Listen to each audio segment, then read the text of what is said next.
Lockdown যেন একুৰা জুই যি জুইত পুৰি চাৰখাৰ হৈ গ'ল দেশৰ অৰ্থনীতি। উঠি অহা প্ৰজন্মই হেৰুৱালে এটা শিক্ষাবৰ্ষ। সন্মুখত কেৱল অন্ধকাৰ অন্ধকাৰ। কিন্তু তেনে এটা অৱস্থালৈ অহাৰ পিছতো শিক্ষাৰ ক্ষেত্ৰখনত যেন অভাৱ হৈছে মানৱীয় দৃষ্টিকোণৰ। বিশেষকৈ ব্যক্তিগত খণ্ডৰ বিদ্যালয়সমূহৰ মালিক পক্ষই ছাত্ৰ ছাত্ৰীৰ মাচুলকে আদি কৰি বিভিন্ন খৰচৰ ক্ষেত্ৰত দেখুওৱা অসহযোগিতাই অৰ্থনৈতিকভাৱে ক্ষতিগ্ৰস্ত কৰি তুলিছে অভিভাৱকসকলক। চৰকাৰী পক্ষৰো নাই কোনো স্পষ্ট নীতি নিৰ্দেশনা। এই ক্ষেত্ৰত এনিটাইম 24ৰ তৰফৰ পৰা চলোৱা হৈছিল এক সৰজমিন তদন্ত। ৰাইজৰ আদালত নামেৰে এক অনুষ্ঠানৰ জৰিয়তে উক্ত প্ৰতিবেদন আগবঢ়ালে দিব্যজ্যোতি শৰ্মা পূজাৰী, জইণ্ট এডিটৰ, এনিটাইম 24। সম্প্ৰতি সম্পূৰ্ণ গোটেই ৰাজ্যখন সম্পূৰ্ণৰূপে এটা অৰ্থনৈতিক বিধ্বস্ত অৱস্থাত চলি আছে। সমস্যাৰে জৰ্জৰিত ৰাজ্যখন এইখিনি সময়ত বিভিন্ন ৰাজ্যখনত চলি থকা বিভিন্ন সমস্যাৰাজিৰ মাজত এটা জনসাধাৰণক ব্যতিব্যস্ত কৰি তোলা এটা সমস্যা হৈছে ব্যক্তিগত বিদ্যালয়ৰ সমস্যা। বৰ্তমান সময়ত কোভিড সৃষ্ট পৰিৱেশৰ পাছত যি যোৱা বিগত ছমাহে ধৰি যি বিদ্যালয়সমূহ শিক্ষানুষ্ঠানসমূহ সম্পূৰ্ণৰূপে বন্ধ হৈ আছে, তাৰ পৰিণতিত ছাত্ৰ ছাত্ৰীসকল সম্পূৰ্ণৰূপে ক্ষতিগ্ৰস্ত হৈছে। ইফালে অধিকাংশ অভিভাৱকেই আৰ্থিকভাৱে জুৰুলা হৈ পৰিছে। এনেকুৱা পৰিস্থিতিত কিন্তু এতিয়াও ব্যক্তিগত মাধ্যমৰ বিদ্যালয়সমূহে এতিয়াও শিক্ষাৰ্থীসকলৰ পৰা মাচুল সংগ্ৰহ কৰিয়ে আছে। গতিকে এনেকুৱা এটা পৰিস্থিতিত এই বিষয়টো আজি আমি এনিটাইম 24ৰ পৰা জনসাধাৰণৰ মাজলৈ আগবঢ়াই লৈ আহিছোঁ ৰাইজৰ আদালত অনুষ্ঠানৰ যোগেদি। কৰোণাসৃষ্ট পৰিৱেশত ৰাজ্যখন সম্পূৰ্ণৰূপে বিধ্বস্ত হৈ থকাৰ সময়তে ব্যক্তিগত মাধ্যমৰ বিদ্যালয়সমূহে দেখা গৈছে জনসাধাৰণক শিক্ষাৰ্থীসকলৰ মাচুল সম্পূৰ্ণৰূপে গ্ৰহণ কৰি তেওঁলোকে জনসাধাৰণৰ মূৰত মাধমাৰ সোধাইছে। এই সম্পৰ্কত আপুনি কি ক'ব খোজে? মই আপোনাৰ লগত একমত, কিয়নো এই কৰোণা সংক্ৰমণৰ সময়ত লকডাউনৰ সময়ত আজি 6-7 মাহে ব্যক্তিগত খণ্ডৰ স্কুলসমূহৰ পৰা মাচুল নল'বৰ কাৰণে চৰকাৰে যি ঘোষণা কৰিছিল তাৰ প্ৰেক্ষাপটত দেখা গৈছে যে তাৰ কোনো কাৰ্যকৰী হোৱা নেদেখিলোঁ। কাৰণ কিয়নো যিসকল অভিভাৱক আৰ্থিক অৱস্থা জুৰুলা হৈ আছে, তেনে সময়ত চৰকাৰে এনেকুৱা এটা ব্যৱস্থা কৰিব লাগে যে তেখেতসকলৰ ব্যক্তিগত খণ্ডৰ মাচুলসমূহ হয় 50% ৰেহাই দিব লাগে, আৰু 50% ৰেহাই দিয়াৰ উপৰিও যিসকল ল'ৰা ছোৱালী যিসকল ষ্টুডেণ্টে স্কুললৈ গৈ আছে তেখেতসকলৰ স্কুল নোযোৱাকৈ পাঠদান নকৰাকৈ তেওঁলোকে বাছ ভাড়াসমূহ মাচুল লৈ আছে, সেইটো আচলতে কৰিব নালাগে। আচলতে কৰিব লাগে তেওঁলোকক চৰকাৰে এনেকুৱা এটা ব্যৱস্থা কৰিব লাগে যিটো কৰিলে চৰকাৰৰ আৰু অভিভাৱকসকলৰ স্কুলবিলাকৰ ব্যক্তিগত স্কুলবিলাকৰ সুবিধা হয়। তেনেকুৱা এটা চৰকাৰে ব্যৱস্থা গ্ৰহণ কৰিব লাগে মোৰ মতে। ধন্যবাদ। এয়া আমাৰ লগত এনিটাইম 24ৰ কাষলৈ আহিছে এইখিনি ক্ষুদ্ৰ ব্যৱসায়ী। তেওঁলোক সম্পূৰ্ণৰূপে বৰ্তমান সময়ত বিধ্বস্ত হৈ পৰিছে আৰু তেখেতলোকৰ সন্তান, তেখেতলোকৰ পৰিয়াল পোহপাল দিবলৈ তেখেতলোকে অত্যন্ত বিপদৰ সন্মুখীন হৈছে। এয়া আহকচোন আমি তেখেতলোকৰ লগত আজি কথা পাতিছোঁ এটা বিশেষ বিষয় লৈ, যে ব্যক্তিগত শিক্ষানুষ্ঠানসমূহে যি মইমতালি চলাই আছে, এই তেওঁলোকৰ জীৱিকাৰ পথ সম্পূৰ্ণৰূপে বন্ধ হৈ যোৱাৰ পিছতো এতিয়া তেওঁলোকে কিদৰে তেওঁলোকৰ সন্তানসকলৰ ফিজ মাচুল তেওঁলোকে পৰিশোধ কৰিবলগীয়া হৈছে, এই বিষয়ে আমি তেওঁলোকৰ পৰা অলপ জানিবলৈ বিচাৰিছোঁ। কওকচোন দাদা। হয়, আমাৰ মানে দোকানবিলাক যিহেতু কৰিব পৰা নাই, মোৰ দোকানে মোৰ মানে ফুটপাথৰ যিহেতু মই বিজনেছ বেপাৰ কৰি থাকোঁ, তাত মানে কৰোণাৰ কাৰণে 7 মাহ হ'ল একো দোকান চোকান তাত কৰিবই পৰা নাই। যদি মই দোকান কৰিব নোৱাৰোঁ, মোৰ ইনকাম মই ক'ৰ পৰা হ'ব? মোৰ খাবৰ কাৰণে মোৰ অভাৱ হৈছে, আৰু এতিয়া মোৰ বাচ্চাই স্কুলত পঢ়ে, মই স্কুলৰ ফিজ দিব পৰা নাই। তাৰ কাৰণে মানে স্কুলৰ ফিজ আজি নহয় মইতো কালি দিবই লাগিব, সেইটো যিহেতু প্ৰাইভেট স্কুল সিহঁতৰ সেইটো দিবই লাগিব। তাত দিব পৰা নাই, মই মানে দোকান কৰিব পাৰিলেহে মই দিব পাৰিম। কাৰণ বহুতে মোৰ মানে বিপদৰ সন্মুখীন হৈছে। কি কৰিম মই, কি নকৰিম মই একো এতিয়া বৰ্তমান মানে মই ভাবি পোৱা নাই, মানে কেনেকুৱা কি কৰা হয়। আপোনালোকক বিদ্যালয়ৰ ফালৰ পৰা কিছু মাচুলৰ ৰেহাই দিয়া হোৱা নাই নেকি? মাচুল ৰেহাই দিছে, মানে 1 মাহৰ মানে 50% ৰেহাই দিছে, নেক্সট তাৰ পৰা আপোনাৰ 25% ৰেহাই দিছে। ভেণ্ডৰ্ছ আছে, তেখেতসকলৰ ল'ৰা ছোৱালীখিনি চবৰে একেটাই সমস্যা।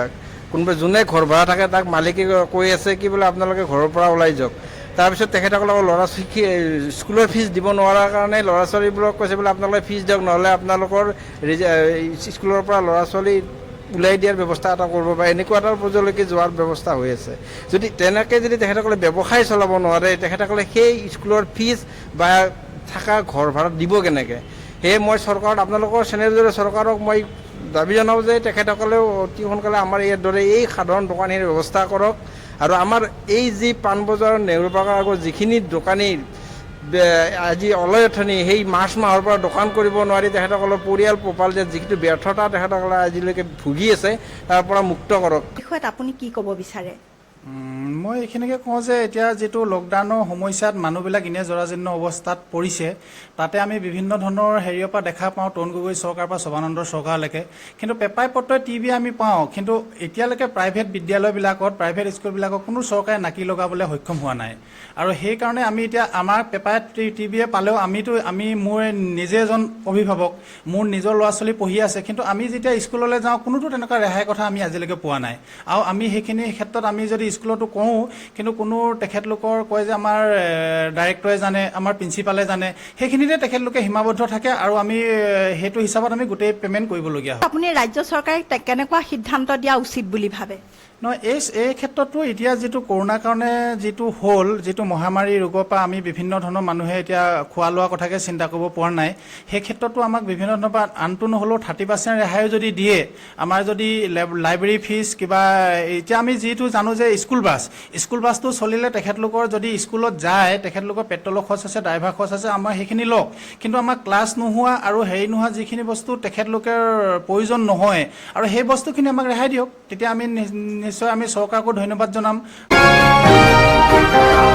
আমাৰ মাজত উপস্থিত আছে অসম প্ৰদেশ কংগ্ৰেছ কমিটিৰ গুৱাহাটী শাখাৰ সাধাৰণ সম্পাদক পৰাগ শৰ্মা ডাঙৰীয়া। নমস্কাৰ শৰ্মা ডাঙৰীয়া। নমস্কাৰ। আমি তেখেতৰ পৰা জানিবলৈ বিচাৰিম, জনসাধাৰণৰ মাজত বৰ্তমান ব্যাপকভাৱে চৰ্চিত হোৱা এই ব্যক্তিগত মাধ্যমৰ বিদ্যালয়সমূহৰ ওপৰত আপুনি আৰু চৰকাৰৰ এটা নিষ্ক্ৰিয় ভূমিকাৰ ওপৰত আপুনি কি ক'বলৈ বিচাৰে? চাওক, যোৱা ছমাহ ধৰি যিটো মানে লকডাউন চলি আছে কৰোণা মহামাৰীৰ ফলস্বৰূপে, এই সময়ত আপোনাৰ চৰকাৰী চাকৰিয়াল বাদ দি অধিকাংশ অভিভাৱকৰে মানে চৰকাৰী চাকৰিয়াল বাদ দি বাকী সকলোৰে উপাৰ্জনৰ পথ বন্ধ হৈ আছে, আৰ্থিকৰূপে তেখেতসকল বিধ্বস্ত হৈছে। এই সময়ত তেওঁলোকৰ খোৱা বোৱাক লৈ চিন্তা কৰিবলগীয়া হৈছে। সেই সময়ত ব্যক্তিগত খণ্ডৰ বিদ্যালয়সমূহে তেওঁলোকৰ পৰা মানে ছাত্ৰ ছাত্ৰীৰ অভিভাৱকৰ পৰা সম্পূৰ্ণ মাচুলৰ দাবী কৰি আহিছে। তেওঁলোকক বাৰে বাৰে অভিভাৱকসকলক বাৰে বাৰে তাগিদা দিছে যে স্কুলসমূহৰ মাচুল দিব লাগে। কিন্তু যি সময়ত স্কুলবিলাকৰ ক্লাছ অনুষ্ঠিত হোৱাই নাই, সেই সময়ত সম্পূৰ্ণ মাচুল দিয়াৰ মানে কোনো প্ৰাসংগিকতা নাই। যিহেতু তেওঁলোকৰ স্কুল বন্ধ আছে, তেওঁলোকৰ ব্যয় যথেষ্ট কম হৈছে আগতকৈ। আৰু এই টাইমত যিহেতু অভিভাৱকসকলৰ উপাৰ্জনৰ পথ বন্ধ হৈ আছে, সেই সময়ত তেওঁলোকে সম্পূৰ্ণ ফিজ দিয়াটো মানে পচিবল নহয়। এই যিটো অভিভাৱকৰ যিটো সমস্যা, এই সমস্যাটোক লৈয়ে এটা মানে ভাৰত চৰকাৰৰ এটা চাইল্ড ৰাইট মানে যিটো এটা সংস্থা আছে, এই সংস্থাটোৱে প্ৰত্যেকজন মানে অসমৰ প্ৰত্যেকখন জিলাৰ ডিচিসকলক এখন মানে এটা অনুৰোধ জনাইছিল যে তেওঁলোকে যাতে ফিজবিলাক ৰেহাই দিয়ে। চাওক, ছমাহ ধৰি স্কুলসমূহ বন্ধ আছে আৰু স্কুলৰ অভিভাৱক গাৰ্জেনসকলৰ ইনকামৰ পথ বন্ধ হৈ আছে। এই সময়ত ফিজ লোৱাৰ কোনো প্ৰশ্নই নাহে। তথাপিও যিহেতু স্কুলবিলাকে শিক্ষক আৰু কৰ্মচাৰীসকলক দৰমহা দিব লাগে, গতিকে আমি ভাবিছিলোঁ যে তেওঁলোকক দৰমহা দিয়াৰ অনুপাতত তেওঁলোকে ফিজ সংগ্ৰহ কৰিব পাৰে। কিন্তু স্কুলবিলাকে এতিয়া সম্পূৰ্ণ মাচুল আদায় কৰি আছে। অকল স্কুলৰ মানে মান্থলি ফিজেই নহয়, আপোনাৰ স্কুল বাছ ফিজ, স্কুল বাছৰ মাচুল, এডমিশ্যন ফিজ, সকলো ধৰণৰ মাচুল আদায় কৰি আছে, কোনো ধৰণৰ ৰেহাই দিয়া নাই। এই সংক্ৰান্তত ভাৰত চৰকাৰৰ এটা মানে চাইল্ড ৰাইট এজেঞ্চিয়ে কৈছিল যে স্কুলৰ মাচুলসমূহ ৰেহাই দিব লাগে। কিন্তু অসমত এনেধৰণৰ কোনো স্কুলেই কোনো ধৰণৰ ৰেহাই দিয়া নাই। মই আপোনাক কওঁ যে এই সময়তে তামিলনাডু গভৰ্ণমেণ্টে চৰকাৰী স্কুলসমূহৰ পৰা মাত্ৰ 40% মাচুলহে আদায় কৰিব দিছে। আৰু এইটোক লৈ তাৰ স্কুলৰ কৰ্তৃপক্ষসমূহ সন্তুষ্ট হৈছে যে 40% ল'ব দিছে, আমি এইখিনিৰে স্কুলৰ শিক্ষক আৰু কৰ্মচাৰীক দৰমহা দিব পাৰিম। আকৌ আপোনাৰ দিল্লীত অকল টিউশ্যন ফিজহে ল'ব দিছে, হাৰিয়ানাত কোনো ধৰণৰ ফিজ ল'ব দিয়াই নাই। কিন্তু অসমত স্কুলবিলাকে 100% মাচুল আদায়ৰ বাবে অভিভাৱকসকলক তাগিদা দি আছে। অসমৰ শিক্ষা বিভাগে এই ক্ষেত্ৰত নিষ্ক্ৰিয় ভূমিকা লৈছে। যদিও শিক্ষামন্ত্ৰী হিমন্ত বিশ্ব শৰ্মাই এটা টুইটৰ যোগেদি কৈছিল যে 25% মাচুল স্কুল কৰ্তৃপক্ষই ৰেহাই দিব লাগে তেওঁ অনুৰোধহে জনাইছে, আদেশ দিয়া নাই। তেওঁলোকে এই অনুৰোধক কোনেও গুৰুত্বই দিয়া নাই। স্কুলসমূহে সম্পূৰ্ণ মাচুল আদায় কৰি আছে আৰু এই স্কুলবিলাকৰ এই ফিজ মাচুল কৰাৰ যিটো এটা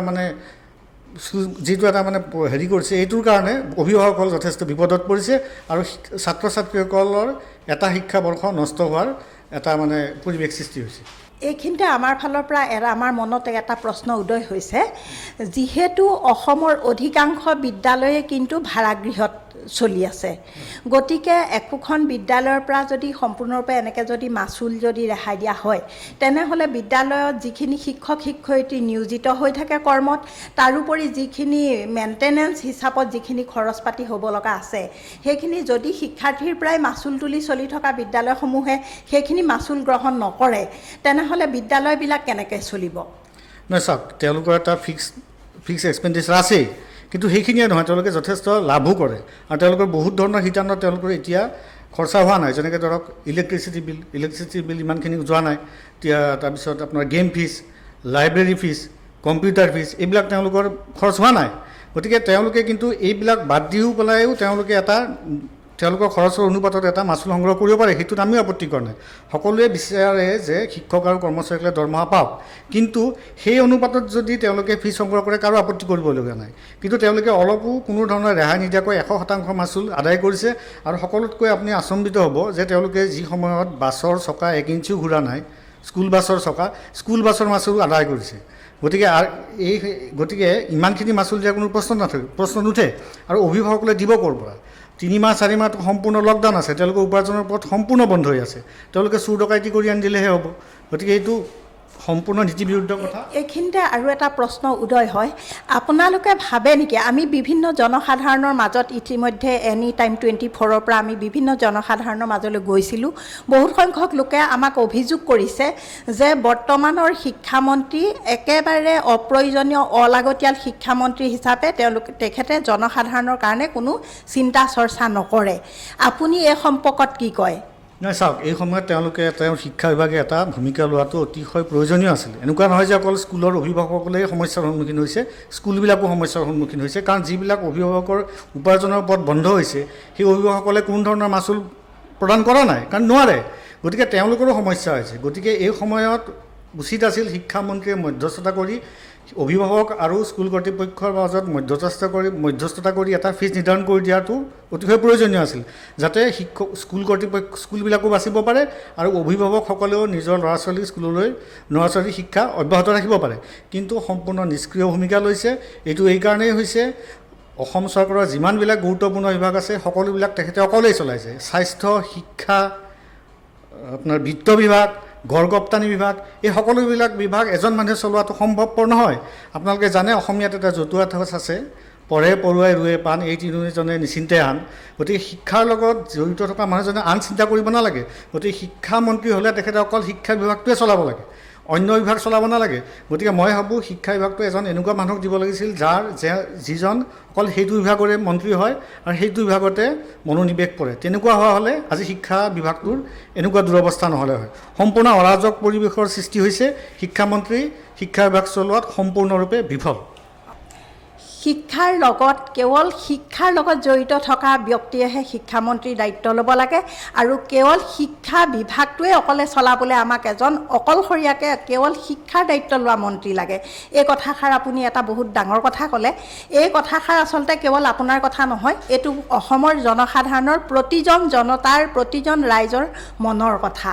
এতিয়া আপুনি ভাবে নেকি যে এজন শিক্ষামন্ত্ৰীয়ে অকল কেৱল শিক্ষা বিভাগটোৰ দায়িত্ব ল'লেই আমাৰ শিক্ষা বিভাগটো সম্পূৰ্ণৰূপে সুস্থ, সম্পূৰ্ণৰূপে আগৰ দৰে ভাল হৈ উঠিব? নহয় চাওক, শিক্ষা আৰু স্বাস্থ্য বিভাগ এই দুটাই হ'ল চৰকাৰৰ আটাইতকৈ গুৰুত্বপূৰ্ণ বিভাগ। এটা জাতিৰ উন্নতিৰ কাৰণে শিক্ষা আৰু স্বাস্থ্যটো আটাইতকৈ গুৰুত্বপূৰ্ণ কথা। গতিকে শিক্ষা বিভাগটো ইমান এটা গুৰুত্বপূৰ্ণ বিভাগ, তাত এজন মন্ত্ৰী এজনে অকল এইটো বিভাগ চলোৱাটো অত্যন্ত জৰুৰী। কাৰণ শিক্ষা বিভাগটো এনেকুৱা নহয় যে পাল মাৰি চলাই দিয়া ব্যৱস্থা নহয়, শিক্ষা বিভাগটোত যথেষ্ট গুৰুত্ব দিব লাগিব। গতিকে এজন মন্ত্ৰীয়ে যদি ইমানবিলাক গুৰুত্বপূৰ্ণ বিভাগৰ দায়িত্বত থাকে, তেনেহ'লে তেওঁ শিক্ষা বিভাগত কনচেনট্ৰেট কৰিব নোৱাৰে আৰু সেইকাৰণেই আজি অসমৰ শিক্ষা ব্যৱস্থা মূৰৰ পৰা গেলিছে। সেইকাৰণে আপুনি বৰ্তমানৰ শিক্ষামন্ত্ৰী হিমন্ত বিশ্ব শৰ্মাক এজন বিফল মন্ত্ৰী বুলি ক'ব খোজে নেকি? ডেফিনেটলি তেওঁ শিক্ষামন্ত্ৰী হিচাপে বিফল, স্বাস্থ্যমন্ত্ৰী হিচাপে বিফল। তেওঁ দক্ষতা আছিল, আমিও স্বীকাৰ কৰোঁ তেওঁৰ দক্ষতা আছিল, কিন্তু ইমানকেইটা বিভাগ চলোৱাটো কাৰো কাৰণে হিউমেনলি ইম্পচিবল।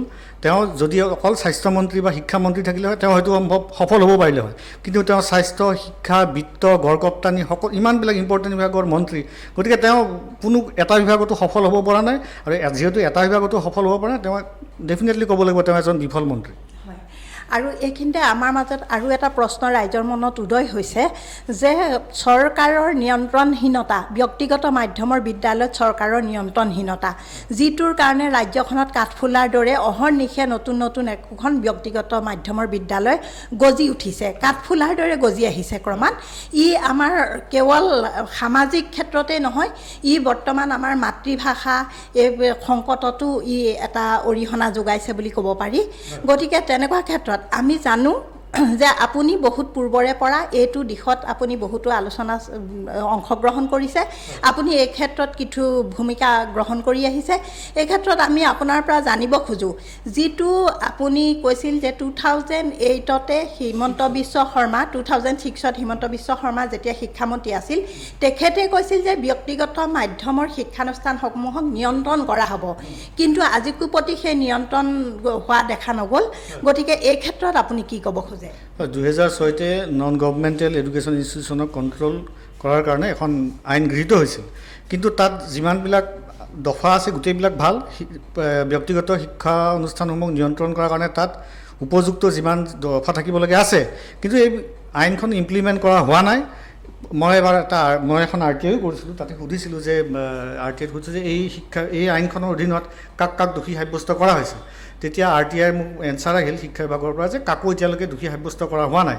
কাৰণ কিয় এই কাৰণেই কৰা হোৱা নাই, তেওঁলোকে এই আইনখন বলবৎ কৰিবলৈ চেষ্টা কৰাই নাই কোনোদিনে। 2018ত তেওঁলোকে এখন ফিজ ৰেগুলেটৰী কমিটি এখন গঠন কৰাৰ কথা তেতিয়া শিক্ষামন্ত্ৰী হিমন্ত বিশ্ব শৰ্মাই ঘোষণা কৰিছিল। তাৰপিছত আকৌ এই ফিজ ৰেগুলেটৰী কমিটি গঠন কৰাৰ কথাটো তাৰপিছত যে শিক্ষামন্ত্ৰী হৈছিল আপোনাৰ সিদ্ধাৰ্থ ভট্টাচাৰ্য, তেখেতেও কৈছিলে। আকৌ যেতিয়া পুনৰ শিক্ষামন্ত্ৰী হিমন্ত বিশ্ব শৰ্মা হ'ল, তেখেতেও আকৌ কৈছে যে ফিজ ৰেগুলেটৰী কমিটি গঠন কৰা হ'ব, কিন্তু এতিয়ালৈকে ফিজ ৰেগুলেটৰী কমিটি গঠন কৰা হোৱা নাই। আৰু সেইবাবেই ব্যক্তিগত স্কুলসমূহে নিজৰ ইচ্ছা অনুযায়ী মাচুল নিৰ্ধাৰণ কৰিছে আৰু জনসাধাৰণৰ ওপৰত এক প্ৰকাৰ লুণ্ঠন চলাই আহিছে। তেওঁলোকে বাৰেপতি কোৱা সত্ত্বেও এতিয়ালৈকে কিয় ফিজ ৰেগুলেটৰী কমিটি গঠন কৰা নাই সেইটো আমি বুজিব পৰা নাই। আৰু যদি গঠনো কৰিছে আমাৰ দৃষ্টিগোচৰ হোৱা নাই। মই যিমানটো বিশ্বাস কৰোঁ তেওঁ গঠন কৰা নাই, কাৰণ গঠন কৰা হ'লে আমাৰ সকলোৰে দৃষ্টিগোচৰ হ'ল হয়। গতিকে মই আজি আকৌ পুনৰ দাবী কৰিছোঁ যে অনতিপলমে ফিজ ৰেগুলেটৰী কমিটি গঠন কৰা হওক আৰু ফিজবিলাক ব্যক্তিগত খণ্ডৰ স্কুলবিলাকৰ ফিজবিলাক ফিজ ৰেগুলেটৰী কমিটিয়ে নিৰ্ধাৰণ কৰি দিয়ক, যাতে অভিভাৱকসকলে কিছু সকাহ পায়। এইখিনিতে ব্যক্তিগত মাধ্যমৰ বিদ্যালয় বুলি ক'লে আমাৰ মনৰ মাজলৈ আৰু এটা সমস্যাৰ উদ্ৰেক হৈ আহে। এইটো কথা হ'ল বৰ্তমান ৰাজ্যখনৰ সৰু বৰ ডাঙৰ চহৰ টাউনত হৈ থকা ট্ৰেফিক জাম, যিটোৰ সময়ত ট্ৰেফিক জামৰ এক বৃহৎ এটা সময় অপচয় কৰি তোলাৰ মানে এটা মাধ্যম হৈ পৰিছে ট্ৰেফিক জাম। এঠাইৰ পৰা এঠাইলৈ যাতায়াত কৰিবলৈ অসুবিধাৰ সৃষ্টি হৈছে। সেইখিনি সময়ত কিন্তু আমি দেখোঁ পথত বৃহৎ ব্যক্তিগত মাধ্যমৰ বিদ্যালয়সমূহৰ বৃহৎ বাছ একোখন চলাচল কৰি থাকে। ইও ট্ৰেফিক জামত বহুতখিনি অৰিহণা যোগাইছে। গতিকে কিন্তু এনেকুৱা ধৰণৰ বাছ আগতেও কথা হৈছিল যে বাছবিলাক সৰু কৰিব, বাছৰ ছাত্ৰ ছাত্ৰীৰ সংখ্যা কম কঢ়িওৱাৰ হেৰি হ'ব, কিন্তু আজিকো প্ৰতি দেখা হোৱা নাই। গতিকে এইটো ক্ষেত্ৰত আপুনি কিবা ক'ব নেকি? নহয়, ইয়াৰ উত্তৰটো আছে 2006 যিখন ব্যক্তিগত শিক্ষানুষ্ঠান নিয়ন্ত্ৰণৰ যিখন আইন আছে তাতেই আছে। সেই আইনখন মতে এখন ব্যক্তিগত বিদ্যালয় খুলিবলৈ হ'লে নিৰ্দিষ্ট এটা আন্তঃগাঁথনি থাকিব লাগিব। স্কুলৰ সন্মুখত কিমানখিনি স্পেচ লাগিব, স্কুলৰ ঘৰটো কেনেকুৱা হ'ব লাগিব, কিমান তলাৰ বিল্ডিং হ'লে ক'ত সৰু ল'ৰা ছোৱালী বহাব, ক'ত ওপৰতলা বহাব, এনেধৰণৰ বহুত নীতি নিয়ম আছে। সেই নীতি নিয়মখিনি মানি চলিলে গুৱাহাটীৰ মাজমজিয়াত এখন স্কুল পাতিবই নোৱাৰে।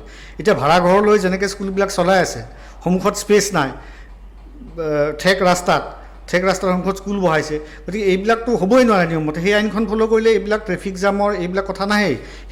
সেই আইনখন ফ'ল' কৰি স্কুল পাতিব লগা হ'লে চহৰৰ ভিতৰত খুব বেছি 2খন বা 3খনহে স্কুল পাতিব পাৰিব, বাকী স্কুলবিলাক গুৱাহাটীৰ আউটছাইডত যাব লাগিব। কাৰণ কিয় সিমানখিনি সুবিধা, সিমানখিনি স্পেচ, সিমানখিনি মাটি ব্যক্তিগত স্কুলবিলাকে ব্যৱসায় ভিত্তিত কৰি চলাব নোৱাৰে যদি গুৱাহাটী চহৰৰ মাজত। গতিকে তেওঁলোকে অট'মেটিক স্কুলৰ টাউনৰ বাহিৰত গৈহে স্কুল খুলিব পাৰিলে হয়। সেই আইনখন লাগু কৰা নাই কাৰণে এই সমস্যাবিলাকৰ সৃষ্টি হৈছে।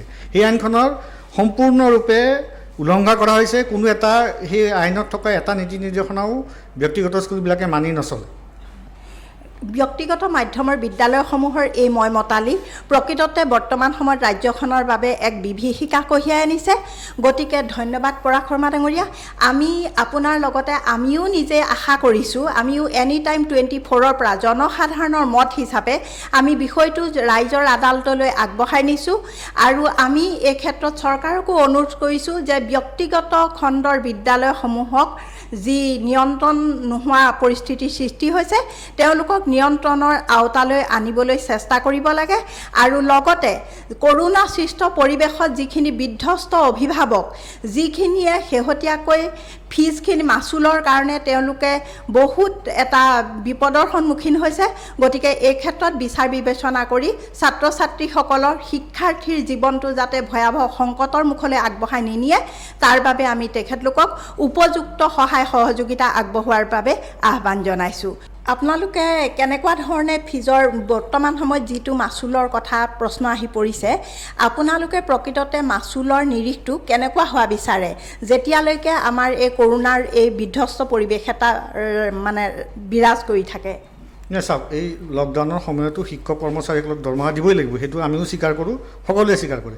গতিকে আমি দাবী কৰিছোঁ যে শিক্ষক কৰ্মচাৰীসকলক যিখিনি পইচা দিব লাগে, যিখিনি দৰমহা দিব লাগে, সেই অনুপাতে ফিজটো নিৰ্ধাৰণ কৰি ফিজটো আদায় কৰক, ফিজ নিৰ্ধাৰণ কৰক। আৰু এই ক্ষেত্ৰত চৰকাৰে মধ্যস্থতাৰ ভূমিকা গ্ৰহণ কৰক আৰু এনেকুৱা এটা ফিজ নিৰ্ধাৰণ কৰি দিয়ক যিখিনি মাচুল, যিখিনি টকা পইচা সেইখিনি শিক্ষক আৰু কৰ্মচাৰীক দৰমহা দিয়াৰ কাৰণে প্ৰয়োজন হয়, সেইখিনি ফিজ নিৰ্ধাৰণ কৰক। আমি সেইটো বিচাৰোঁ। পৰাগ শৰ্মা ডাঙৰীয়া, আপুনি এগৰাকী ৰাজনৈতিক ব্যক্তি। আমি জানো আপুনি অসম প্ৰদেশ কংগ্ৰেছ কমিটিৰ সাধাৰণ সম্পাদকৰ দায়িত্বত আছে গুৱাহাটী শাখাৰ। ইয়াৰ উপৰি আপুনি অন্যান্য পদবীত থকা বুলিও আমি জানো। আপোনাৰ ভৱিষ্যতৰ ৰাজনৈতিক পৰিকল্পনা কি? মই ৰাজনীতিক এটা সমাজ সেৱাৰ আহিলা হিচাপে ভাবোঁ। ৰাজনীতিৰ জৰিয়তে যাতে অসমৰ শিক্ষা আৰু স্বাস্থ্য খণ্ডৰ উন্নতি কৰিব পাৰোঁ, সেইটোৱে মোৰ লক্ষ্য। কোনো ধৰণৰ পদবীৰ প্ৰতি মোৰ কোনো লালসা নাই।